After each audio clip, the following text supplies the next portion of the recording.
Students, I hope you're doing well. This week, you are going to be submitting your final profile essay. You all did a great job on your rough drafts. I really enjoyed reading the stories and about the people in your lives that you feel are so influential. I really appreciated getting to see so many of you who felt so strongly about your parents or your coaches or teachers. Particularly, a couple of you talked about a specific high school teacher you had, Miss Dunn. I really hope you take the time to share these thoughts with these people. It's so important when people are investing in our lives to make sure that they know how we feel, and we just never know. We never know how impactful that could be. So make sure you take the time to share some of these thoughts with people. I want to go over a couple things, just some overarching issues that I saw. And the first thing that I want to talk about is your thesis statement. Remember, a thesis is the main purpose or idea from your introduction. And the couple things that I want to note. Number one, your thesis should be about a particular person, okay? And even a step further than that, it should explain why you want to be like that person. Those things should be extremely evident by the time I complete the introduction. The next thing that I want you to consider with your thesis is consider the positionality. A lot of you are kind of sticking it at the beginning of your paragraph, and not that it's entirely wrong, but it can be problematic because if it's not towards the end, it kind of gets lost in the shuffle. So I really want you to consider this and make sure that you have it positioned in a way that it's actually impactful to your reader. The second thing that I want to talk about is your focus. Check your focus. Remember, this is not a biographical timeline.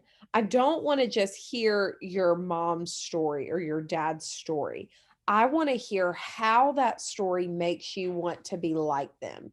So it's perfectly acceptable if you want to talk about how they overcame a difficult childhood. However, you need to consider the way you're framing it. Don't just tell me they had a difficult childhood. Explain to me how that childhood made them a stronger person, and that strength is something you admire and want to be like. Uh, Frame your introduction, body paragraphs, and conclusion in light of the focus of your essay. Okay. The next thing I want to talk about is a well rounded introduction. The points that I want to make here, you cannot simply have three sentences, okay? Yes, you need a hook. Yes, you need a transition. Yes, you need a thesis statement. But a lot of you are almost being too concise, and I didn't even know there was a such thing, but you really can be. So consider some good background information. Consider a way to really engage and intrigue your reader to want to read about this person that you're focused on. Make sure that your introduction really does its job. And remember, um, it has a couple jobs. One, it needs to share the purpose of the essay, right? We need to see why you wrote it. Two, it needs to engage the reader. If you finish that introduction and you tell yourself this is not interesting, then you need to go back and you need to figure out what went wrong there. Figure out what you need to add to make it interesting. The next thing that I want to talk about, topic sentences, and y'all know that this is where a big portion of your points come from. So I want to make sure that you're really understanding what this means. Again, this is all about how you frame the body paragraph, okay?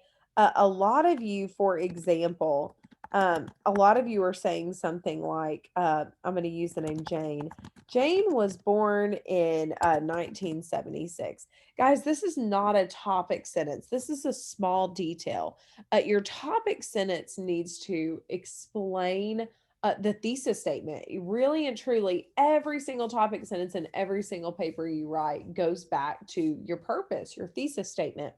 So, a better example is if you want to go into Jane's childhood, is while Jane had a particularly challenging childhood, um, she did not allow that childhood uh, to be a reason she gave up in life. Her perseverance is one of the many reasons I aspire to be just like her. Okay, what we've done here is we're still talking about childhood, right? We're still talking about this portion of her life, but we framed it to explain why we want to be like her. That is the key reason that a topic sentence exists. And then the other thing that I want to talk to you about is expanding on the topic. Make sure, guys, that you are focused. Um, that you are focused on one particular topic. For example, you cannot talk about, you cannot really expand and focus on two different character attributes. Some of you are trying to squeeze like kindness and strength, or responsibility and joy of life. Okay. You really and truly, you've got to focus on one topic and expand on that topic to really give your reader a well rounded picture of the message you're trying to convey. When you start shifting between two ideas, it gets really disorganized really, really quickly. And then finally, this is just a really small thing, but we talked about it in our lecture last week. You want to avoid second person, okay? Stay in uh, first and third person point of view. Okay, what this means you should be eliminating the words you, your, you are, we, us. You've got to remember that your reader does not know this person. You don't want to inflict anything on the reader. You don't want to assume that you understand the reader's perspective. So you want to eliminate all that language. Remember, this is your story. So write from your perspective.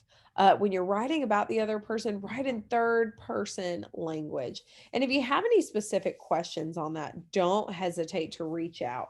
I will be finishing up your conclusions tomorrow, and those should be quick edits. But I'm really looking forward to your final essays. And again, I'm just really proud of the effort and the work you've put forward this week. If you want to meet with me and talk more about your essay, don't hesitate to reach out, and I'll be glad to help you set up an appointment.